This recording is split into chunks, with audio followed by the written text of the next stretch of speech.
Hello everyone, welcome to Science Think. आज की इस वीडियो के अंदर हम कंटिन्यू करेंगे थर्मोडायनेमिक्स चैप्टर जो हम पढ़ रहे थे। इसके अंदर हम ऑलरेडी पढ़ चुके हैं। इंट्रोडक्शन पार्ट हमने पढ़ लिया है, सिस्टम सराउंडिंग हमने पढ़ लिया है, टाइप्स ऑफ सिस्टम्स हमने पढ़ लिए हैं, किस किस टाइप के होते हैं। टोटल 3 टाइप्स हमने पढ़े थे और इसके अलावा हमने एक्सटेंसिव और इंटेंसिव प्रॉपर्टीज भी कवर अप कर ली थी। अब इसके आगे हम कंटिन्यू करते हैं। सो यहाँ पर हमारा जो नेक्स्ट चीज आती है ये है स्टेट ऑफ अ सिस्टम।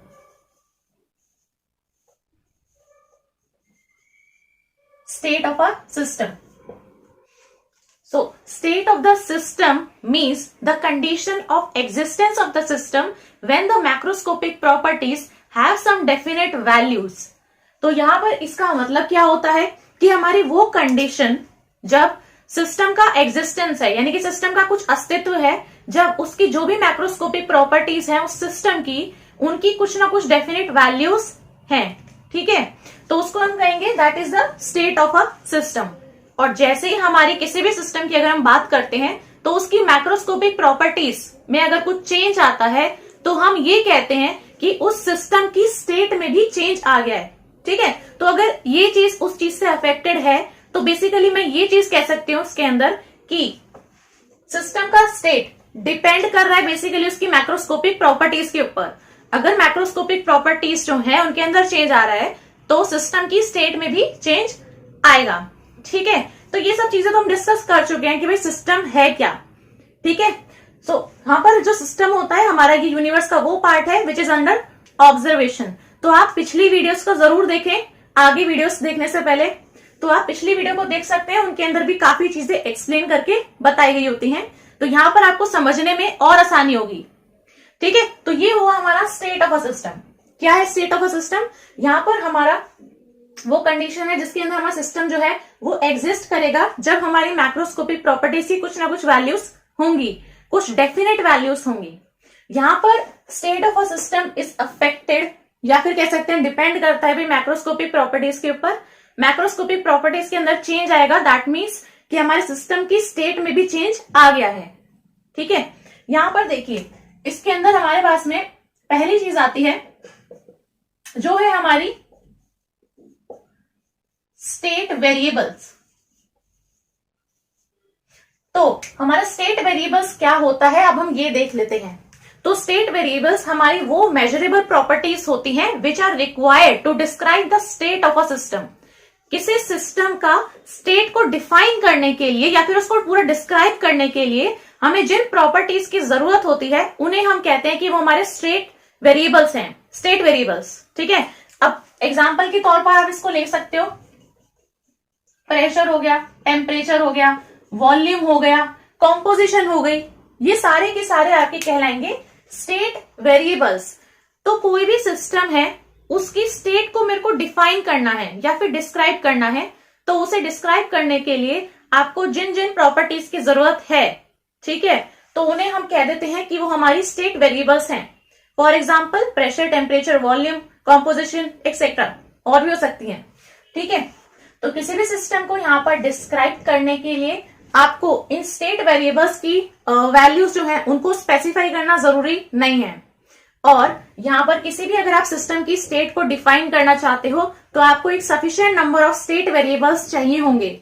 ठीक है, तो आपको एक सिस्टम की स्टेट को डिफाइन करने के लिए सफिशिएंट नंबर ऑफ वेरिएबल्स चाहिए होंगे, स्टेट वेरिएबल्स जिनको हम बोलेंगे, क्योंकि आपके जो बाकी के जो भी वेरिएबल्स होंगे, ऑल अदर वेरिएबल्स, वो आपके ऑटोमेटिकली फिक्स हो जाएंगे। ठीक है, तो उनकी वैल्यूज तो आपको पता ही रहेंगी। यहाँ पर आप इस चीज को देखो समझ सकते हो। यहाँ पर मैं ले रही हूँ, देखो फॉर एग्जाम्पल के लिए मैं लेती हूँ, हमने कोई भी देखो सिस्टम कंसिडर किया।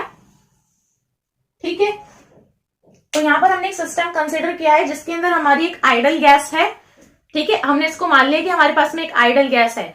अब ये जो मेरा सिस्टम है जिसके अंदर मेरी आइडल गैस है, उस सिस्टम की अगर मेरे को स्टेट को डिफाइन करना है तो उसके लिए मेरे को सिर्फ और सिर्फ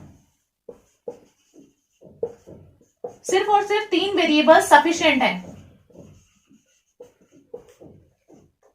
कोई मेरे पास में ऐसा सिस्टम है जिसमें मेरे पास में एक आइडल गैस है और उसी सिस्टम की मेरे को स्टेट को डिफाइन करना है, तो अब उस सिस्टम की स्टेट को डिफाइन करने के लिए मेरे को जो सफिशिएंट नंबर ऑफ वेरिएबल्स हैं वो सिर्फ 3 ही काफी हैं।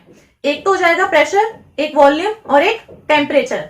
ठीक है, तो खाली प्रेशर, वॉल्यूम और टेम्परेचर जो है ये मेरे पास में सफिशिएंट नंबर ऑफ वेरिएबल्स है जिनकी मेरे को जरूरत पड़ेगी अगर मैं इस सिस्टम की स्टेट को डिफाइन करना चाहती हूँ।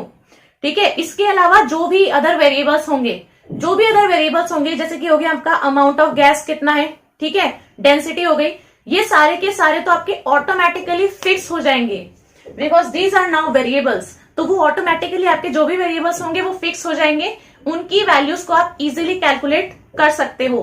तो यहां से आपके पास में ये आता है कि स्टेट वेरिएबल्स क्या होते हैं। ठीक है, यहां पर हमने स्टेट वेरिएबल्स को पढ़ लिया है। अब हम आते हैं कि स्टेट फंक्शंस क्या होते हैं। तो दूसरा है हमारा स्टेट फंक्शंस। तो स्टेट फंक्शंस हम जो मैंने न्यूमेरिकल्स वाली वीडियो थी मैंने उसके अंदर भी हमने थर्मोडायनेमिक्स के सारे न्यूमेरिकल्स सॉल्व कर रखे हैं, तो आप उन वीडियोस को भी चेकआउट कर सकते हैं। उसके अंदर ही मैंने बताया था कि स्टेट फंक्शन क्या होता है। State function is the property of the system whose value depends only on the state of the system and is independent of the path or manner by which the state is reached। अब इसका मतलब क्या होता है, यहाँ पर आपका state function system की वो प्रॉपर्टी है जिसकी वैल्यू सिर्फ डिपेंड करती है कि आपके सिस्टम की स्टेट क्या है, ना कि इस चीज पर कि वो इस स्टेट में आया कैसे है। ठीक है, इस चीज को मैंने बड़ी आसानी से आपको समझाया था। एक एग्जांपल के तौर पर आप ले सकते हो कि भैया ये ए पॉइंट है, ठीक है, यहाँ पर कोई बंदा खड़ा हुआ है, ए पॉइंट के ऊपर कोई बंदा खड़ा हुआ है और यहाँ पर वो चले जाता है इस बी पॉइंट के ऊपर। तो यहाँ पर जो स्टेट फंक्शन है वो सिस्टम की वो प्रॉपर्टी है जिसकी वैल्यू सिर्फ डिपेंड करती है कि उस सिस्टम की स्टेट क्या है। ठीक है, तो बेसिकली ये सिर्फ इस चीज पर डिपेंड करेगा कि ये इनिशियल स्टेट में क्या था, मतलब इसकी इनिशियल स्टेट क्या है और इसकी फाइनल स्टेट क्या है। उसे इस चीज से कोई फर्क नहीं पड़ता कि ये इस स्टेट से इस स्टेट में ऐसे आया है या फिर ये ऐसे आया है, इससे इस चीज से कोई फर्क नहीं पड़ता इसकी वैल्यू को। तो यहां पर state functions is the property of the system whose value depends only on the state of the system, initial state and final state क्या है, एंड इज इंडिपेंडेंट यानी कि डिपेंड नहीं करता कि ये इस स्टेट से इस स्टेट में आया किस पाथ से है, किस मैनर से आया है। सो बेसिकली ये इस पाथ पे डिपेंड नहीं कर रहा है, सिर्फ डिपेंड करता है कि ये पहले कौन से स्टेट में था और बाद में कौन सी स्टेट में है। ये होता है आपका स्टेट फंक्शन। यहां पर भी आप इसका एग्जांपल्स ले सकते हो, pressure, volume, temperature, internal energy, enthalpy, entropy, ये सारे के सारे क्या है आपके स्टेट फंक्शंस हैं। अब इसके बाद में हम देख लेते हैं थर्मोडायनामिक इक्विलिब्रियम।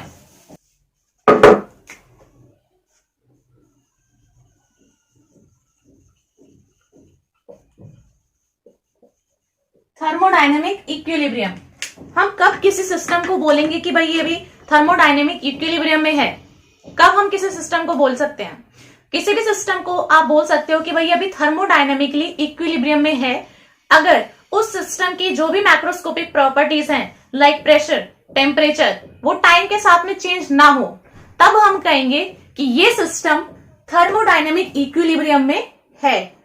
ठीक है, तो यहां से आपका आता है थर्मोडायनामिक इक्विलिब्रियम अगर सिस्टम की macroscopic properties pressure, temperature time के साथ में चेंज ना हो तो हम उसको बोलेंगे it is said to be in thermodynamic equilibrium. तो सिस्टम की जो इनिशियल स्टेट है वो कॉरेस्पॉन्ड करती है भाई उसकी स्टार्टिंग स्टेट को, जब वो सराउंडिंग के साथ में किसी भी तरीके से इंटरेक्शन में नहीं है, और जो सिस्टम की फाइनल स्टेट होती है वो होगी जब आपका वो इक्विलिब्रियम को अटेन कर लेगा सराउंडिंग के साथ में इंटरेक्शन के बाद में, वो होगी उसकी सिस्टम की फाइनल स्टेट। अब सिस्टम की सराउंडिंग के साथ में इंटरेक्शन का मतलब यहाँ पे बेसिकली वही है जो हमने पिछली वीडियो के अंदर स्टडी किया था कि यहाँ पर इंटरेक्शन उसके साथ में इसका मतलब होता है कि यहाँ पर ट्रांसफर होगा, बोथ एनर्जी एंड मैटर का, दोनों का ही ट्रांसफर होगा। ठीक है, तो ये था हमारा थर्मोडायनेमिक इक्विलिब्रियम का। अब इसके बाद में हम देख लेते हैं कि हमारी कौन कौन सी टाइप्स होती हैं प्रोसेसेस की। तो हम यहाँ पे देखते हैं प्रोसेसेस कौन कौन सी होती हैं। देखिए सबसे पहले यहां पर देख लेते हैं, देखो सबसे पहले हमारा जो सिस्टम होता है उस सिस्टम की स्टेट के अंदर चेंज आ सकता है bye means of any process, किसी भी प्रोसेस के थ्रू किसी भी सिस्टम की स्टेट के अंदर चेंज लाया जा सकता है। अब प्रोसेस जो है ना वो पाथ प्रोवाइड करती है जिससे कि उसमें चेंज आ सके, मतलब वो एक स्टेट से दूसरे स्टेट में जा सके। तो यहाँ पर जो है डिफरेंट डिफरेंट प्रोसेसेस हैं जो एक टाइम पर जो है वो कांस्टेंट भी हो सकती हैं। ऐसी बहुत सारी प्रोसेसेस हैं यहाँ पर जहां पर आपका एक वेरिएबल जो है वो कांस्टेंट रहता है और आपकी सिस्टम जो है उसकी स्टेट में चेंजेस आते हैं। तो ऐसा यहाँ पर पहला देख लेते हैं। पहली जो प्रोसेस है वो है आइसोथर्मल प्रोसेस। आइसोथर्मल प्रोसेस क्या होती है? It is the process in which the temperature of the system remains constant. Isothermal process के अंदर आपका जो सिस्टम है उसका टेम्परेचर कांस्टेंट रहता है। सो टेम्परेचर यहां पर कांस्टेंट है।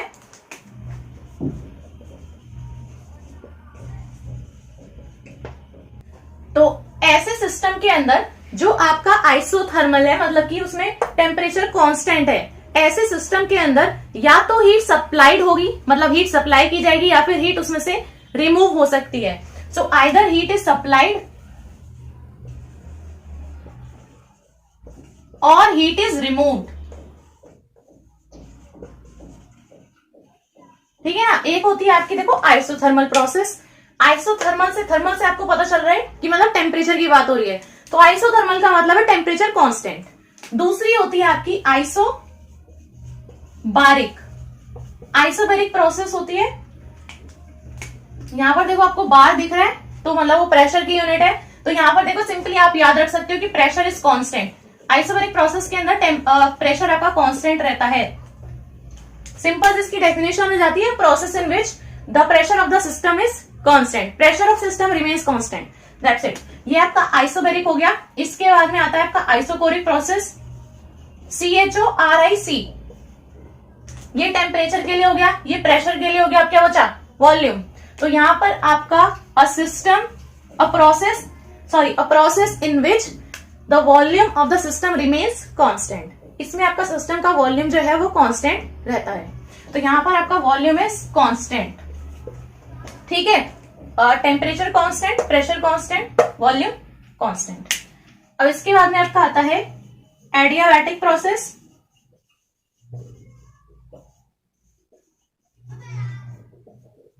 देखिए अब ये तो आपके हो गए P, V और T, प्रेशर, टेम्परेचर, वॉल्यूम के लिए। अब आती है आपकी एक एडियाबैटिक प्रोसेस। एडियाबैटिक प्रोसेस के अंदर क्या होता है? There is no exchange of heat between the system and the surrounding. यहां पर हीट का कोई भी एक्सचेंज नहीं होता है। ऐसी प्रोसेस को हम बोलते हैं एडियाबैटिक प्रोसेस। ठीक है, तो यहां पर मैं लिख रही हूं heat exchange, no heat exchange मैं लिख रही हूं यहां पे। तो लेकिन यहां पर मैं एक चीज ऐड कर देती हूं, ऑलवेज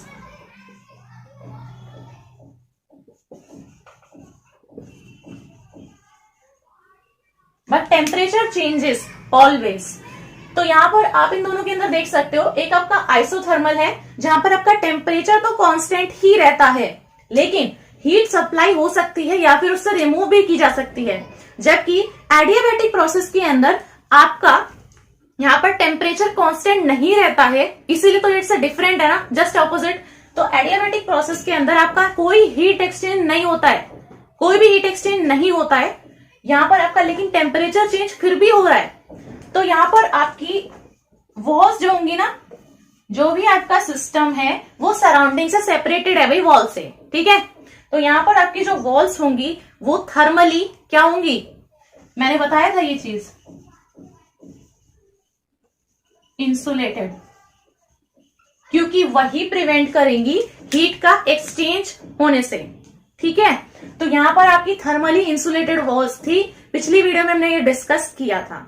तो ऐसे केस के अंदर जब आपकी वॉल्स जो है वो थर्मली इंसुलेटेड रहेंगी तो वो आपकी हीट को इन और आउट को प्रिवेंट करेंगी, ना तो वो अंदर जाने देंगी ना बाहर जाने देगी। ठीक है, लेकिन टेम्परेचर चेंज तो फिर भी आएगा। आपका टेम्परेचर अगर 60 डिग्री पे रख दोगे तो वो 60 साल तक 60 डिग्री पे नहीं रहेगा। टेम्परेचर चेंज आएगा बट हीट चेंज नहीं होगी, हीट एक्सचेंज नहीं हो पाएगी सिस्टम और सराउंडिंग के बीच में। ठीक है, तो बस आप ऐसे करके ना इनको याद रख सकते हो। थर्मल मतलब टेम्परेचर कांस्टेंट, बाहर आ रहा है मतलब प्रेशर कांस्टेंट, आइसोकोरिक मतलब वॉल्यूम इज कांस्टेंट। किसकी बात हो रही है? सिस्टम की बात हो रही है यहाँ पे। एडियाबैटिक प्रोसेस के अंदर क्या होता है, यहाँ पर आपकी इस प्रोसेस के अंदर there is no exchange of heat between the system and the surrounding, but temperature changes always. इसके बाद में आती है आपकी एक और प्रोसेस,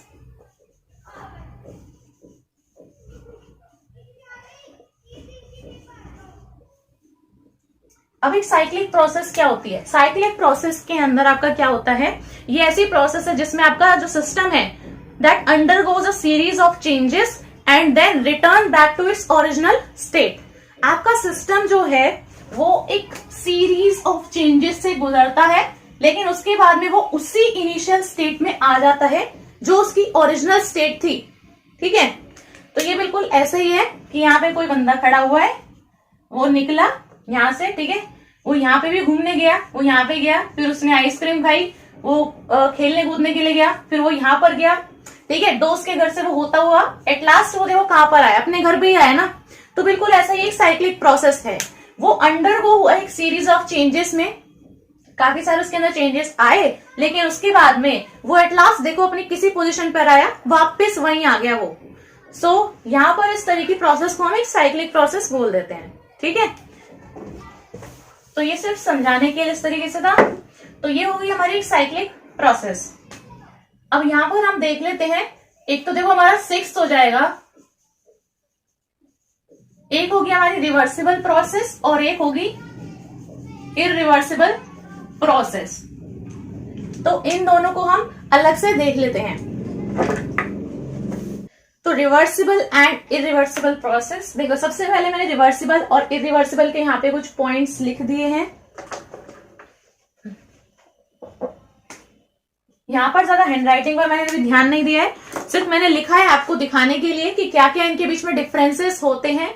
तो यहाँ पर अगर आपको ये समझ में नहीं आ रहा है और आपको इसका राइट अप चाहिए तो मैं नीचे डिस्क्रिप्शन बॉक्स में आपको इसका पूरा पीडीएफ बना के उसका लिंक दे दूंगी, तो जिसको भी चाहिए वो बता सकता है। ठीक है, नीचे डिस्क्रिप्शन बॉक्स में फिर आपको उसका लिंक मिल जाएगा, वहां पे आप चेकआउट कर सकते हैं और आप इसको लिख सकते हैं। तो चलिए यहाँ पर मैंने लिख दिया है इसके डिफरेंसेस क्या है इन दोनों प्रोसेसेस के बीच में। यहाँ पर ये चीज आपको बुक के अंदर भी मिल जाएगी। ठीक है, देखिए रिवर्सिबल प्रोसेस के अंदर जो आपका डायरेक्शन है that may be reversed at any stage by merely a small change in variable, जैसे कि प्रेशर टेम्परेचर हो गए, जैसा कि नाम है भाई रिवर्सिबल। रिवर्सिबल प्रोसेस के अंदर जो आपका डायरेक्शन है उसको आप देखिए तुरंत बदल सकते हो, बिल्कुल रिवर्स कर सकते हो, जैसा कि नाम है रिवर्सिबल। ठीक है, लेकिन उसके लिए आपको बिल्कुल छोटा सा चेंज करना पड़ेगा, किसमें? वेरिएबल, जैसे कि प्रेशर हो गया, टेम्परेचर हो गया। तो एक छोटा सा चेंज करने से इन वेरिएबल्स के अंदर आप पूरी प्रोसेस की जो डायरेक्शन है उसको रिवर्स कर सकते हो, जबकि इरिवर्सिबल प्रोसेस के अंदर ऐसा नहीं है। इसके अंदर आप इसको रिवर्स नहीं कर सकते हो, दैट इज इरिवर्सिबल प्रोसेस।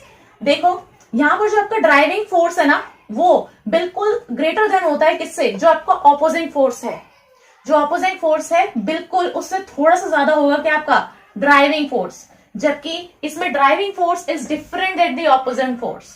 यहाँ पर जो आपका रिवर्सिबल प्रोसेस है उसको आप इनफाइनाइटली स्लोली कैरी आउट करते हो। ठीक है, जबकि जो आपका इरिवर्सिबल प्रोसेस है उसको आप एकदम रैपिडली कैरी आउट करते हो। So that is the difference between these.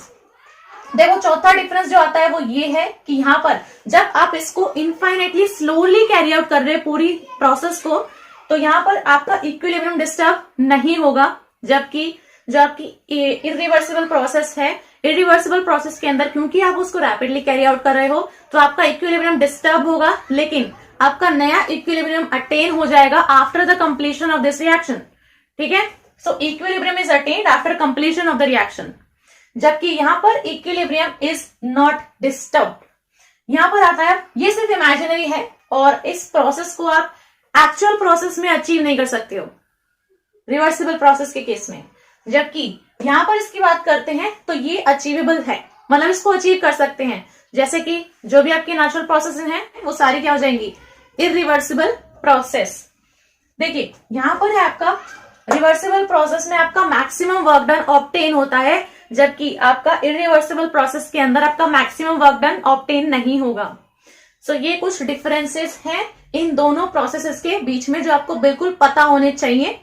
ठीक है, सो यही थी हमारी आज की वीडियो। मुझे उम्मीद है ये वीडियो आपको बहुत हेल्पफुल लगी होगी। तो अगर ये वीडियो आपको अच्छी लगी हो तो इस वीडियो को लाइक कर दें, अपने फ्रेंड्स के साथ में इस वीडियो को शेयर कर दें और ऐसी और अच्छी वीडियोस देखने के लिए मेरे चैनल को सब्सक्राइब करना ना भूलें। Thank you.